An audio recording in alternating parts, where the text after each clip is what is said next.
Welcome everyone to another episode of Chat from the Old Cap. This is our 11th episode and we're very excited to have Monica Correia with us today. My name is Tony Hakes and I'm the Director of Regional Programs here at the University of Iowa Center for Advancement.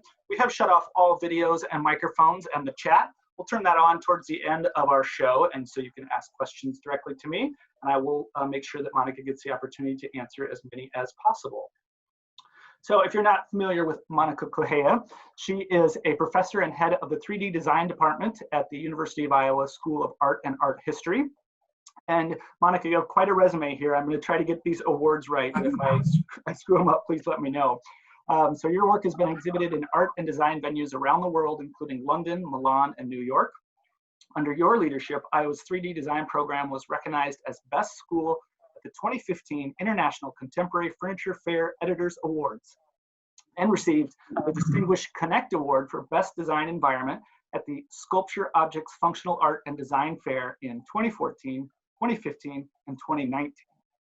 Prior to moving to the US, you were a teacher at the Federal University of Rio de Janeiro School of Architecture in Brazil and designed interiors for stores and shopping malls in Brazil and Portugal. Whew, that is an amazing resume. Monica, welcome to our show. How are you? Hi, Tony. Thank you for having me. I'm doing well. It's good. Well, it's a pleasure to have you. It's a real honor to have you. I know that we've chatted a little bit before this, and there's been a lot happening in your world at the University of Iowa, and really, honestly, for a lot of us. So we'll get to all that in a minute, but why don't you tell us a little bit about yourself? You're from Brazil. What did you do in Brazil, and how did you end up in Iowa? Oh, wow. That's a long question, and I'll try to make it as short as I can. So I was born and raised, and I worked for like 12 years as an architect in Rio de Janeiro. My undergraduate degree was in architecture. So I started working and then working with students in the office. And somehow I started liking working with students. And one day one student turned to me and said, you should be teaching. And I went home with that question. What does that mean? So, and then I really start liking interaction with students.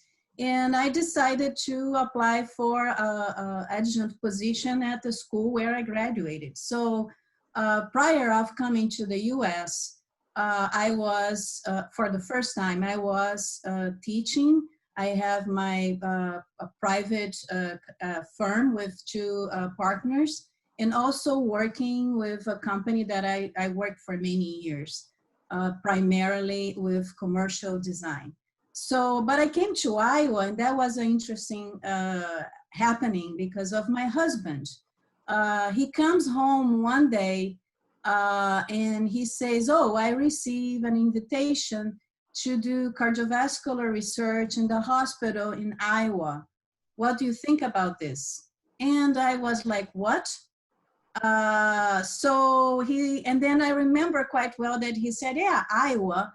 And, just it's harder to put this into perspective, but someone in Rio de Janeiro, very busy, not necessarily thinking of the middle of the US, you hear a lot about the coasts and you know about that, you hear about Chicago, but not necessarily about Iowa. So I said, what are you talking about? He said, you know the cornfield? And I said, yeah, I know the cornfield. And he said, that's right there.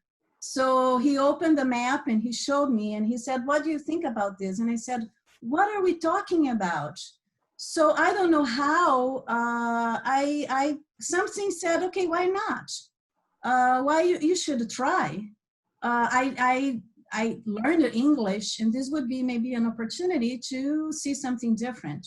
So we said yes, and this was in January of 1997. In July, we were arriving in Iowa. So I had few months to pack and say bye-bye to everything I was doing and come to Iowa, land in Iowa City.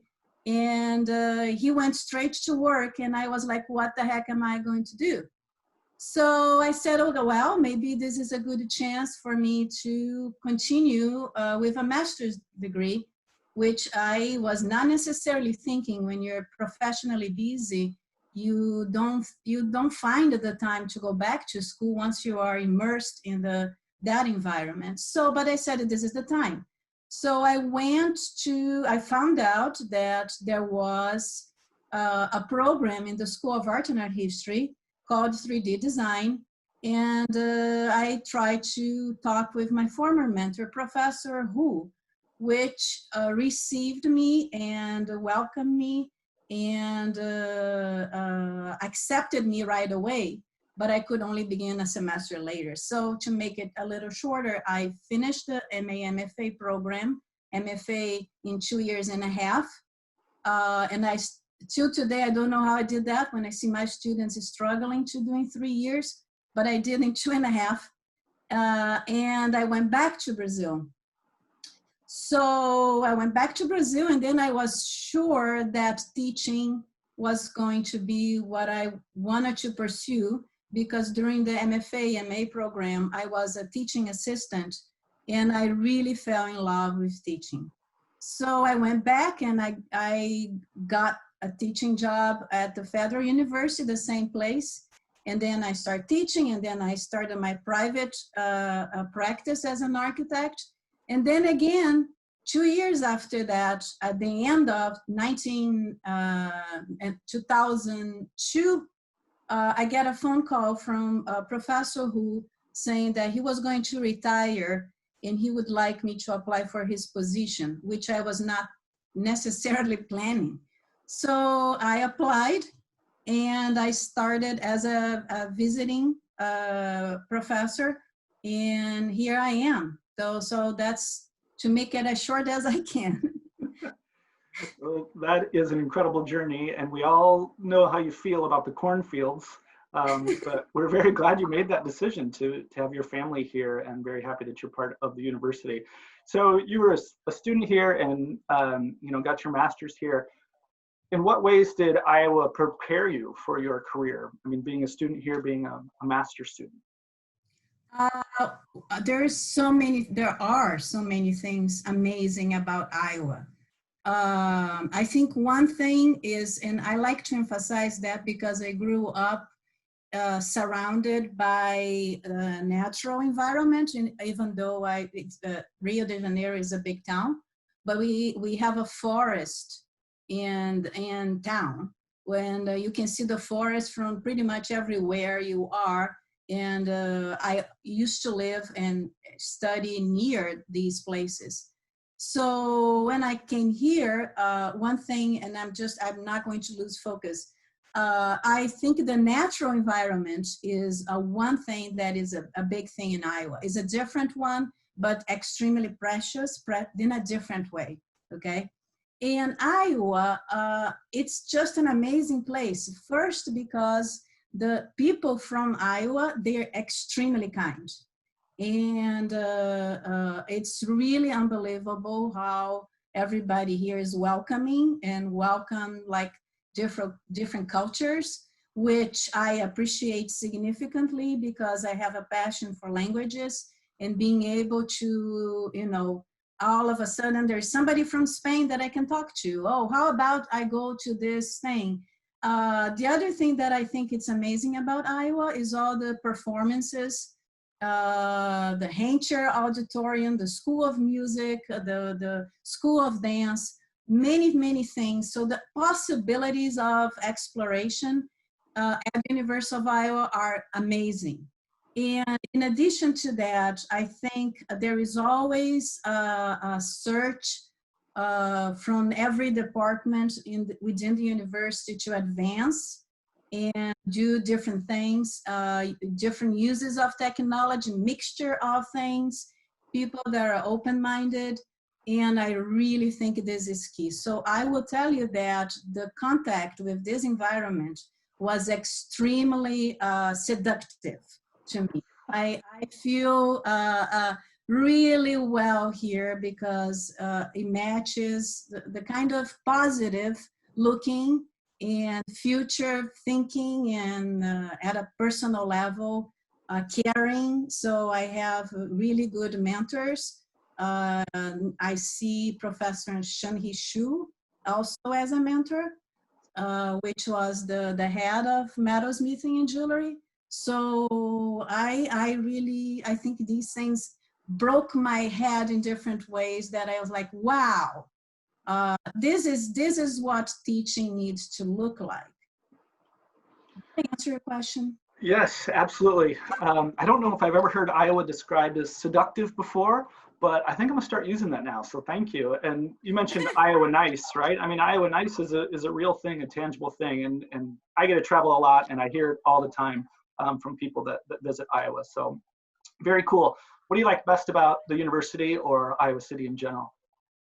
I think what I like best about the university is always like the dream and trying to make a dream come true, and then we work for it and we get it figured. This is in particular to research. And Iowa City is really like, I feel it's a small town with many trees, natural environments, and at the same time I have nature. And that's so cool. And then when I hear, which is to me not surprising, talking with people from the coast, which I have opportunity to meet when I go to few meetings, that even the Americans don't know about Iowa City. And I always ask myself, should I really tell about that? Because I think it's good the way it is. I don't want too many people coming here. So yeah. That's great, and a great explanation of Iowa City. It is a great secret, and maybe we should keep it that way.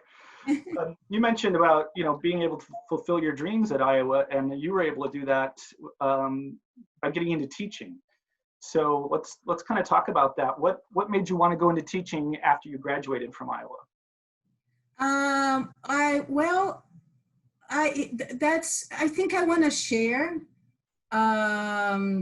the things that I knew. I think I was at a point in my career that I was feeling strong about concepts to deliver those concepts to the students. I like helping. I like working in collaboration. I think the work with the students is always a collaboration one. I don't just say I like to receive the information and process and move back to them and see what they do with that.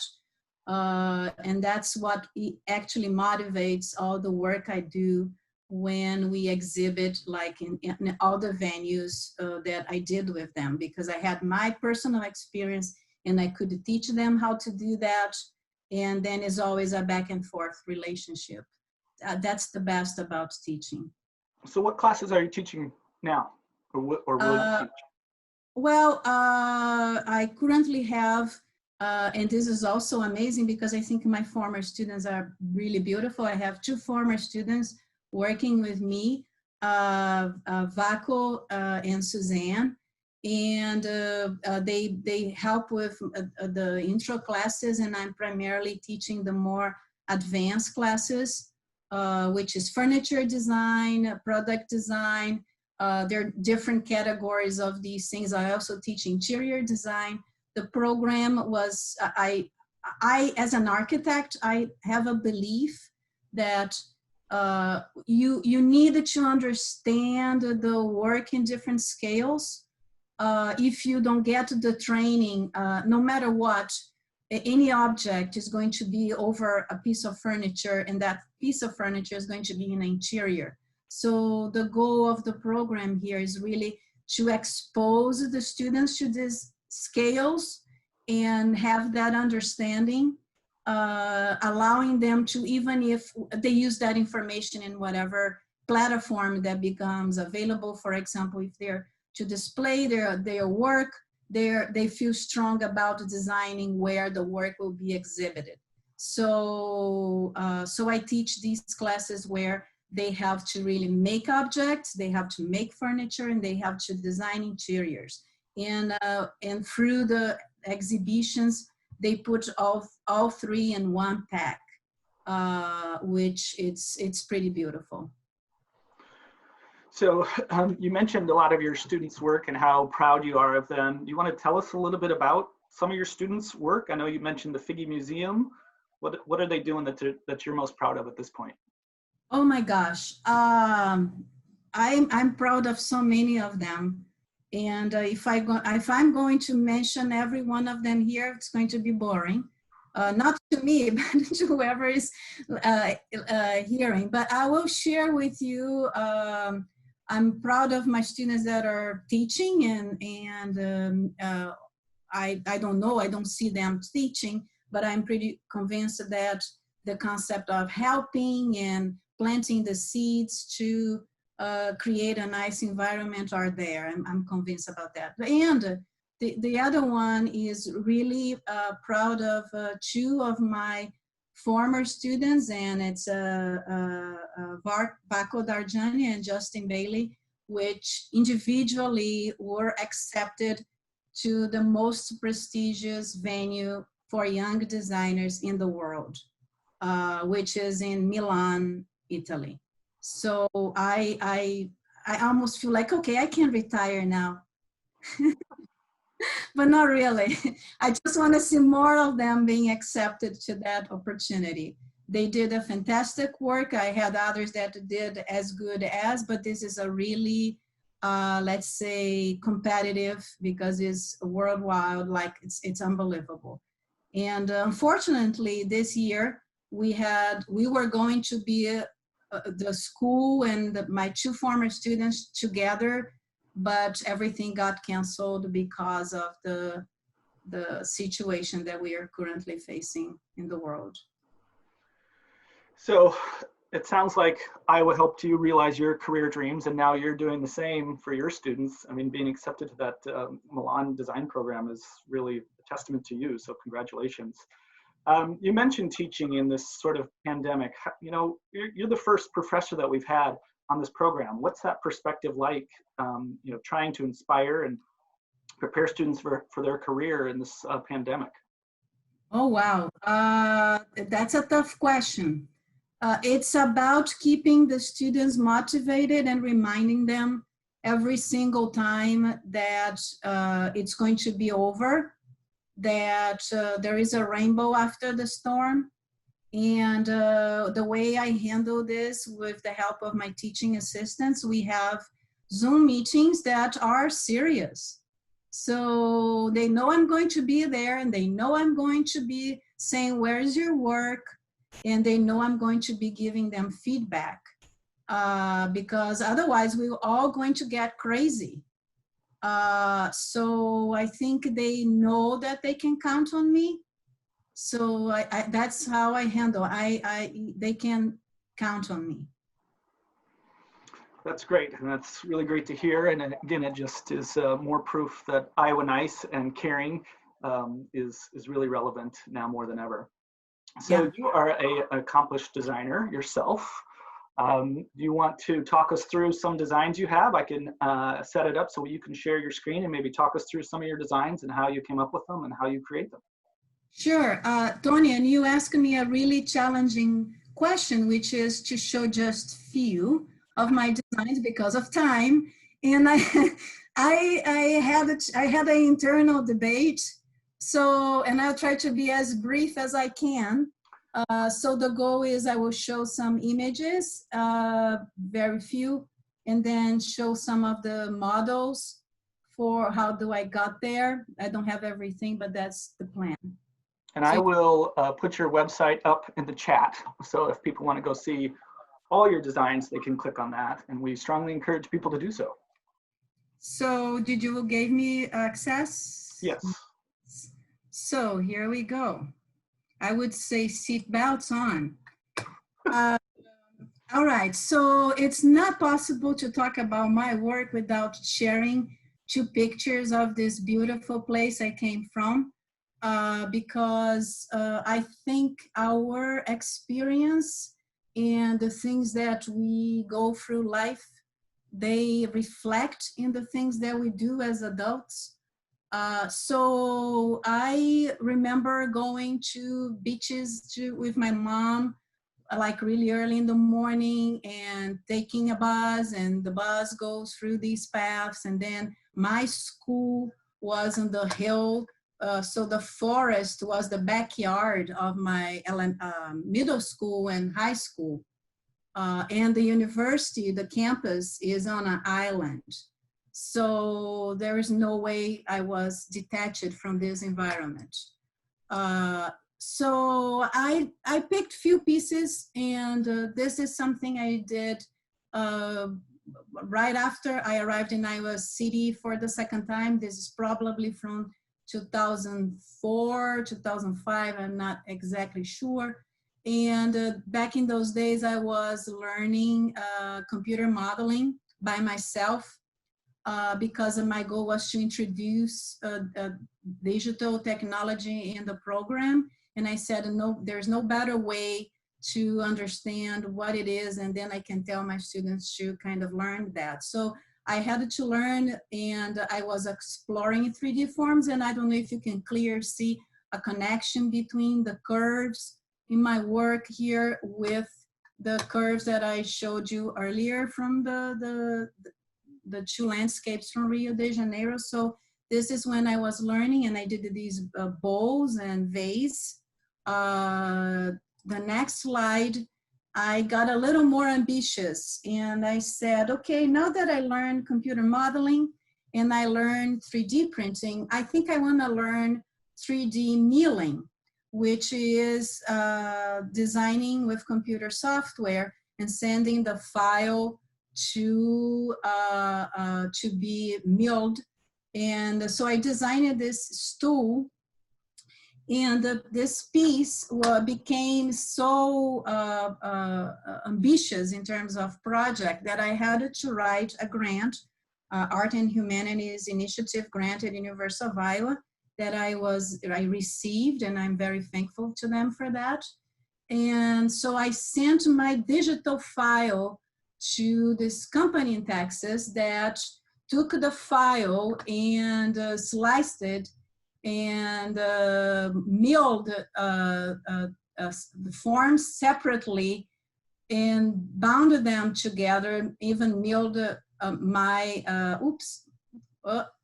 logo, and made the piece for me. So that was a really beautiful and at the same time challenging experience, just because there was no way I could make two of them. So I had to figure out the process of making and the dimensions, working with a scaled prototype that I 3D printed. So if I was to make a mistake, I would be trashing a lot of money. So when the piece arrived inside of the crate, I opened the crate and I tested, and I was like, yes, it works. I did all the calculations right. So this was like a big challenge for me. The next one was when I decided, okay, this is so expensive. I want to be able to get too many grants like the one I just got. And I decided to slice the shape and basically inspired by the same piece that I just shared. And then I started working with CNC and the CNC router. This piece ended up in Slovenia, Ljubljana, in a design show that I had the great opportunity to see. The exhibition was really beautiful.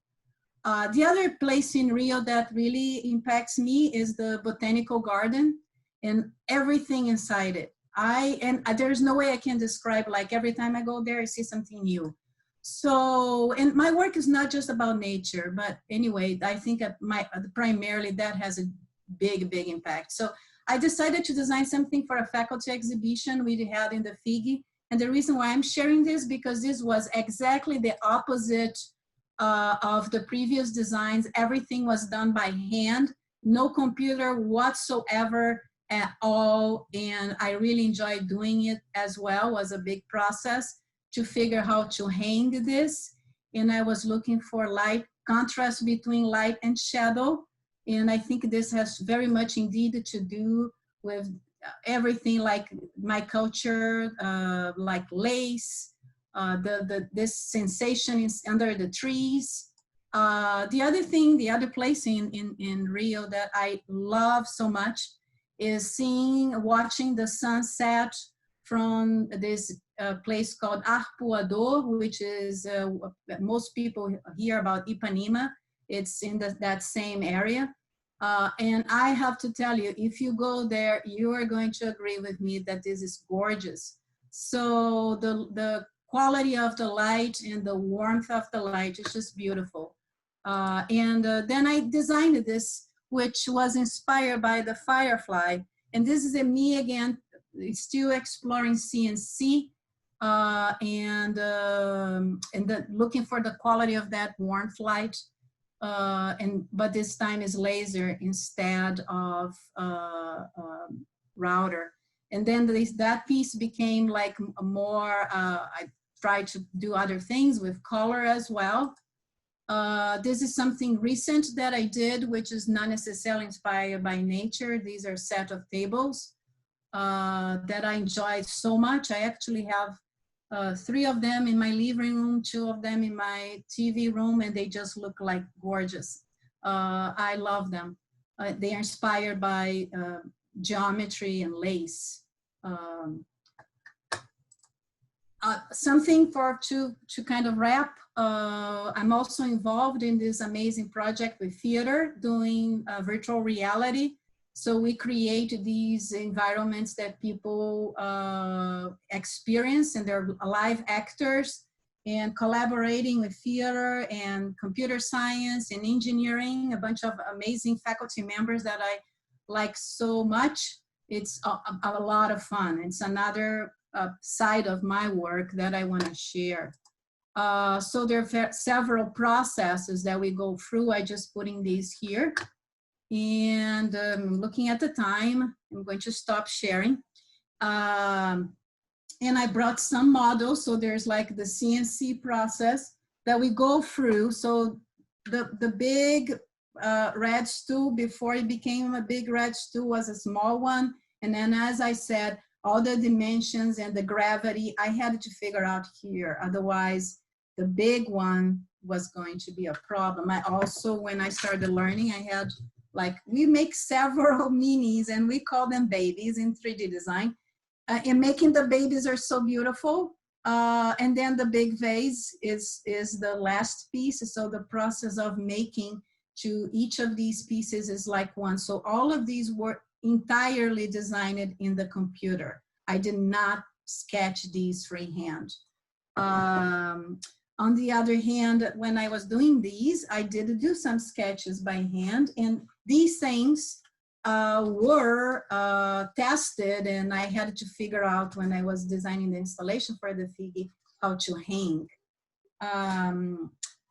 For the standing lamps, I showed you the small one. There are several phases. So there's you go from really small prototyping to real sizing another material, making sure all the pieces are sliding correctly. And then you end up breaking models into parts to understand where pieces go, and if there is where is the light bulb going to be connected to, and then to the point that I have to turn this on. Really making the entire piece in foam with light inside to understand if everything is working before you go and produce the final work. So the process of designing goes anywhere from starting with your sketchbook or working digitally. And it's each process is a learning experience. So everything I shared there, I had to learn as I was going, and I really enjoyed that. This concept of back and forth between what I am doing, what I am learning, but at the end, somehow I always go back to these very live experiences I had as during my growing up experience, my university experience, my professional experience. Well, those are absolutely amazing. I've gotten a couple messages here to me privately. Somebody wants the Firefly lamp. So is it available? They can go to your website, I assume. Somebody said beautiful, somebody said inspiring, but I think my colleague Jen Wyatt said it best, stunning. I mean, those pieces were really stunning. So thank you for sharing those with us. Thank you. Yes, that's amazing. So I'm going to turn the chat on. If anyone wants to send a question to Monica, you can actually send it directly to me. While I'm doing that, Monica, do you want to tell us what we can do to support your students right now? Oh, so if people want to see what the students do, if they visit the School of Art and Art History website, and they search under programs for 3D design, go to our page, the main page, there is a link to the students' portfolio, where there's, and also there are, like, if I'm not mistaken, 3 links to videos where we have what the Iowa magazine published recently. And also, you did ask me earlier, and I kind of forgot, the Figgy exhibition, I don't want to forget that. So the students can send a check, anybody can send a check to the School of Art and Art History, saying that is for the, just write it down, 3D design program students. There is a student organization called Product Design Studio. And the students will be happy if there is always, like, you know, help coming in their way, because they work really, really hard. And the results just speak for me.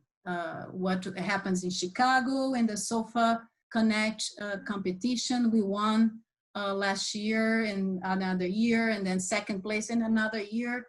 So, and I want to invite everyone. There is an exhibition coming in the Figgy Museum starting in September, running until February, which it will be, it's about seating. We will include my work. I invited only chairs and seating forms.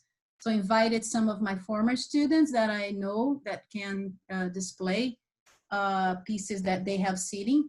Also invited my former mentor, the family allowed me to exhibit 3 of his chairs, and I'm really honored with this, because I think it's the first time I'm going to have an exhibition with my former mentor. He is unfortunately deceased, but anywhere he's at, I hope he's happy about it. Well, good. Congratulations to you again. And am I saying this right? Obrigado? Yes, okay. Yeah, thank you. So we have had a couple questions come in. What is the biggest difference between Iowa and Brazil? Besides everything. Iowa and Brazil. Brazil is just a big country. I don't know how I can compare that. Wow, we have good people. It's just a smaller place and a quiet, very quiet. A little more flat if I compare to the entire Brazilian country. We have tornadoes here. That's a hard one. No, those are good.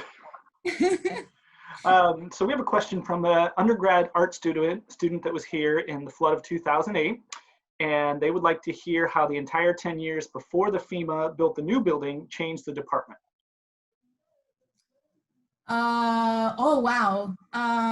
What happened before the flood, you're saying? Yeah, after the flood, how did the new building change? After the flood. So yeah. After the flood, we had this amazing experience of being all of the studios in the School of Art and Art History to be put together under the same roof with partitions, not necessarily walls that go from the floor to the ceiling.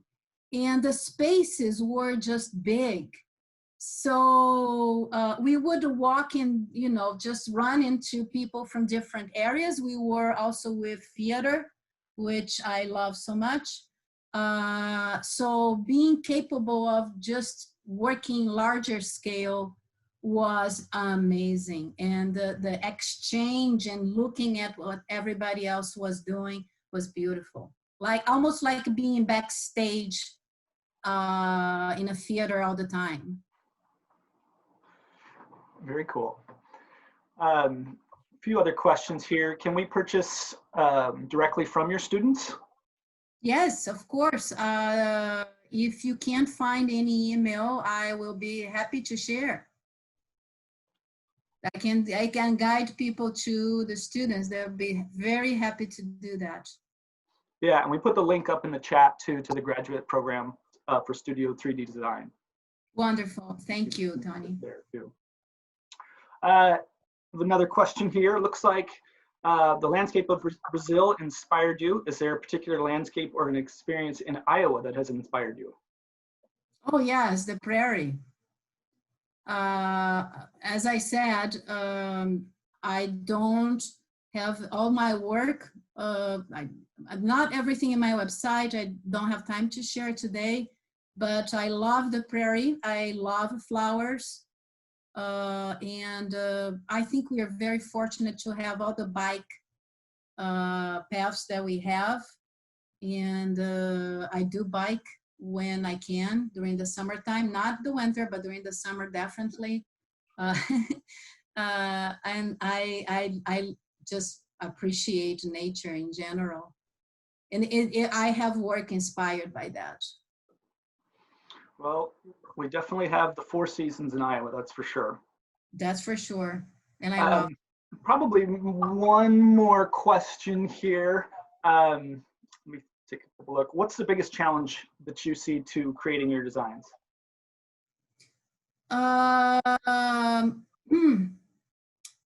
The biggest challenge, it really depends on what it is. Sometimes is the cost, like that red stew that I had the dream and I want to learn how that process goes. Money can be the biggest of all.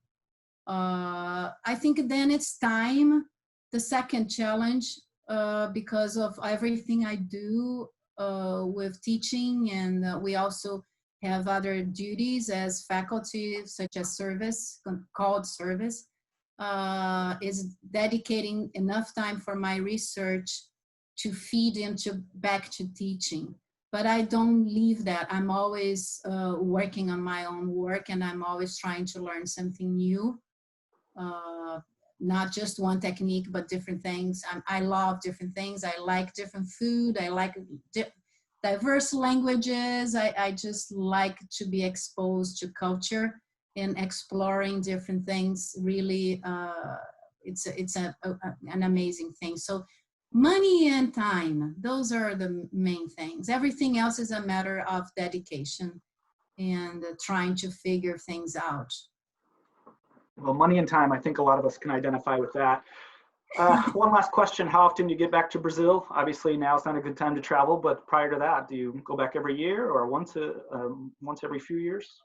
I try to go every year. I have family there. But sometimes it's more than a year, like every 2 years, depending on what's going on. I was going this summer, but not this time, so I had to cancel the trip. But once a year to, let's say, recharge my batteries, to smell the ocean, because that smell is irreplaceable, to look at that sunset that I just shared. Yeah. Very cool. I want to go too sometime. Oh, let's go. Yeah. So thank you very much.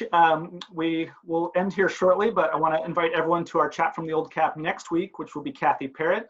Kathy is a costume designer, graduate from Iowa, and costume designer for Broadway and Hollywood. And so we'll be interviewing her, and she'll be showing us some of her designs, just like you did today.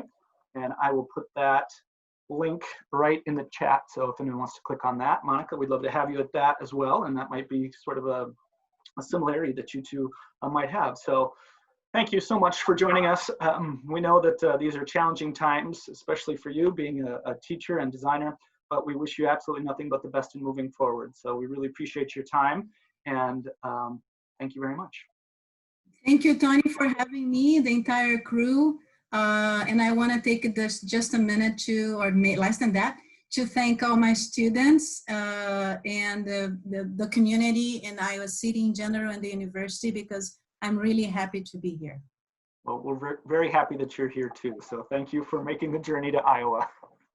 So we'll end here. Goodbye, everybody. On Iowa, and go Hawks. Go Hawks.